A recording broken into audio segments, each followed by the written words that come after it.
Salam Bracha, voilà, on va faire un cours sur la fête de Shavuot. On rentre des Hashem ce soir dans la fête de Shavuot. Matan Torah, le temps du don de la Torah. Et voilà, donc on va expliquer c'est quoi. On sait que à la base, on était un individu, Adam Arishon. On est devenu une famille, le peuple juif. Et après, une famille, la famille de Yaakov, Israël. Et après, on est devenu un peuple. Le peuple juif est sorti d'Israël, les enfants de Yaakov et d'Israël, qui sont sortis de l'esclavage d'Égypte. Et donc, on est devenu un peuple, et le peuple que Dieu il a choisi. Et qu'est-ce qui s'est passé avant? Il y a eu un vrai chidouche, il y a une vraie nouveauté à Matan Torah. C'est que à ce moment-là, Dieu, il a donné l'âme juive. L'âme juif, il a donné. Avant, on pouvait prendre sur soi l'âme juif et la perdre.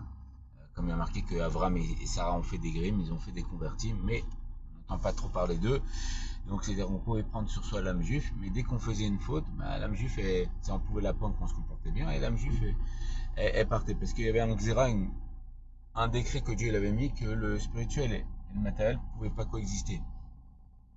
Et donc, on pouvait prendre sur soi, et comme Yaakov qui mettait des lianes à la place d'être finine, mais la Gdoucha ne pénétrait pas.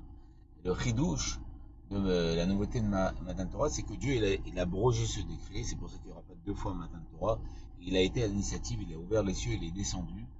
Et quand il a dit à Saret d'Iborot, les 10 commandements, il les a dit, on l'a tous entendu, les 600 000 hommes de 20 à 60 ans qui étaient là ont entendu les 10 commandements, ils ont vu les voix, ils ont vu ce qui s'entendait et ils ont entendu ce qui se voyait. Donc ils ont vu la Elokut, ils ont vu la spiritualité. Et voilà. Et ce qui s'est passé, il n'y a pas eu d'écho. Pourquoi? Parce que le chidouche, c'est que la spiritualité a pénétré la matérialité. C'est pour ça qu'aujourd'hui, quand on étudie un mot de Torah sur une feuille de Torah, on ne peut pas la jeter, il faut la mettre à Gniza. Quand on met des tfilines et on fait la bracha, on les rend kadosh. Il faut pénétrer la spiritualité dans la matérialité. Et ce qui s'est passé, c'est ça le chidouche, c'est que là, il a implanté au-dedans de nous l'âme juive. Et, euh, et il a mis deux niveaux d'âme juif. Voilà, on a dit Naaseh Venishma, on a reçu les deux Ktarim, les deux couronnes.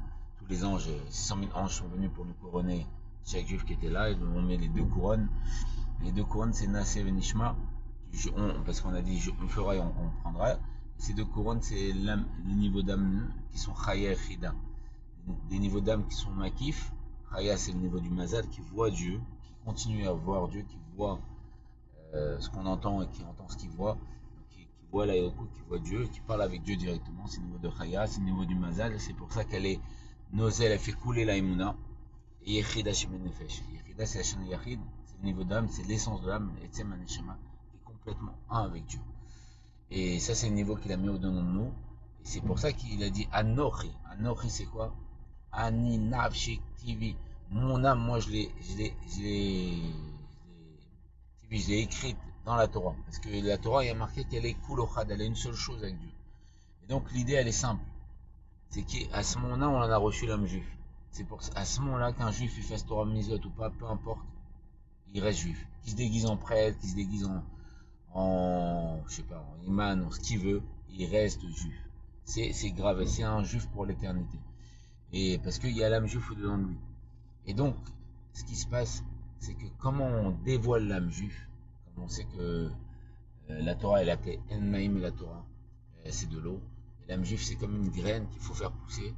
Et en étudiant la Torah, ben, on fait pousser cette graine, on fait pousser, on dévoile Dieu au-dedans de nous. Comme Dieu il a dit, ouvrez-moi le chat d'une aiguille, je vous ouvrirai les portes du Beth Amidash.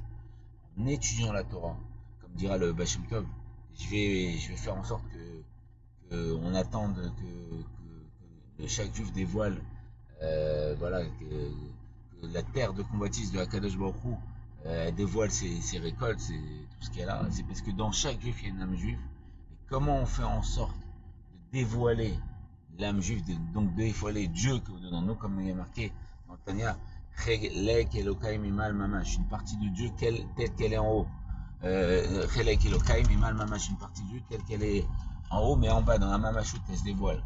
Et vraiment, et le Keter Shem Tov dira, est-ce qu'on peut dire que dans une partie du Dieu, mon Dieu, non, il y a tout Dieu. Au-dedans de nous, il y a tout Dieu. Alors comment dévoiler tout Dieu? Dieu qui est Ensof, qui est infini. Comment on le dévoiler? Grâce à Torah Mitzvot. quand on va étudier Torah Mizot et on va mettre en pratique Torah Mizot, c'est les moyens de dévoiler l'essence de Dieu qui est au-dedans de nous, l'infini de Dieu qui est en nous, dans notre cœur, qui est un cœur de Barzel, un cœur de pierre. Mais Barzel, c'est les mêmes lettres, c'est pour ça que le troisième Beth Amikdash est en Barzel, c'est les mêmes lettres que Razlev. Parce que dans notre cœur, il y a un secret. Le secret, c'est Dieu, c'est qu'il y a Zar, il y a l'étranger. Celui qui est étranger, si on ne le dévoile pas, qui est Akadosh Baruch Hu, qui s'est implanté dans notre cœur, comme il a dit, sous les midash, vous allez faire un temple, je resterai au-dedans de nous. Et s'il va un temple, pourquoi vous restez au-dedans de nous? Parce que le cœur du juif, c'est le temple de Dieu. C'est pour ça que la Torah commence par un bet, finit par un lamed, ça forme le mot lève. Tout le but de la Torah, c'est de donner un cœur. Et donc, il faut dévoiler le secret qu'il y a dans nos cœurs. Et le secret, c'est qu'à mettre à Ensof. Il faut dévoiler le Ensof qui est dans le cœur. Le Ensof, c'est Akadosh Baruch Hu. Et comment on fait pour dévoiler le Ensof comme une fréquence pour capter la Wi-Fi? Il y a des codes. Et les codes, il faut les mettre faut faire en sorte de le dévoiler. C'est Torah Mizot. Quand on respecte les 613, voire les 613 Mizot de la Torah avec les 7 des Rabbanan, ça fait 620, c'est valeur numérique Keter. Et Keter, c'est Akadosh Baruch Hu. C'est à ce moment-là, on couronne Dieu. Et quand on couronne Dieu, il y a marqué qu'il nous a donné 2 couronnes et il a reçu sa couronne. On a couronné Dieu. Quand on couronne Dieu, quand on dévoile Dieu, grâce aux 613 Mizot et les 7 des Rabbanan, à ce moment-là, on couronne Dieu et Dieu se dévoile au-dedans de nous. Et à ce moment-là, il se dévoile et on devient l'expression de Dieu sur terre comme Moshe, Shrina, Medaberet, Betoronu. La parole de Dieu est parlée dans sa bouche. On devient une Markava comme Abraham, Isaac et Yaakov. Et on devient l'expression de Dieu sur terre. Et c'est comme ça qu'on dévoile Dieu, parce que grâce à Torah Mizot, on dévoile Dieu qu'au-dedans de notre cœur. Et c'est ça pourquoi il nous a donné la Torah, et c'est ça qui se passe avec la Torah. Et la Torah qu'on va recevoir aujourd'hui, elle est encore plus élevée que tous les niveaux de Torah qu'on a reçus dans le passé. Et donc, en vérité, ce qui se passe, c'est que la Torah nous permet, avec le niveau du Pardes, Pshat, Remesh, Drashon, le sens simple, le sens allusif, le sens analytique, les secrets de la Torah et la Chassidut, l'essence de la Torah, qui dévoile l'essence de l'âme. Et donc, avec ces niveaux-là, on peut dévoiler l'essence de Dieu qui est au-dedans de nous, le Hashem. Et voilà, c'est ça la Torah. La Torah, c'est le moyen de dévoiler le trésor caché qui est au-dedans de nous, c'est l'essence de Dieu qui est dans notre cœur. Voilà. Et voilà, c'est quoi? Il nous a donné, comme il a dit, il a donné Yetzara, il a donné le mauvais penchant, il a donné son antidote, c'est la Torah. Donc, en faisant Torah Mizot, en mettant en pratique, en étudiant, et ben, chaque fois, on dévoile de plus en plus l'essence de Dieu, comme Rabbi Akiva, que quand il a vu une goutte d'eau qui est tombée sur une pierre, et à la fin, la goutte d'eau a transpercé le rocher. La pierre, ça représente notre cœur. Et la goutte d'eau, c'est la Torah, même la Torah. Et à la fin, elle transperce ce rocher. Pourquoi? Pour faire en sorte que le rocher, ça devient des louchot, parce qu'il a gravé dans la pierre. Et graver, c'est pas écrire. Quand on écrit, c'est quelque chose de surajouté à la pierre. Le fait de graver, c'est que ça fait un.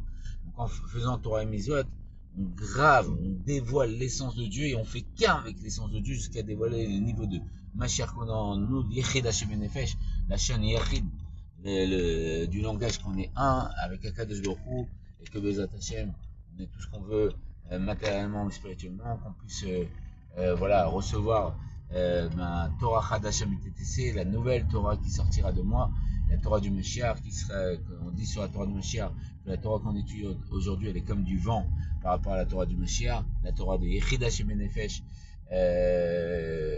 fait qu'on fait un avec Dieu, et que ce soit voilà, des attachements, qu'on ait tout ce qu'on veut matériellement, spirituellement, qu'on soit riche, qu'on ait que du bien tangible et véritable, et qu'on ait la Géoula, Mitit, Vachama, Miyan, Mama, Shaman, Vamen, Ken Yechi, Ratzon.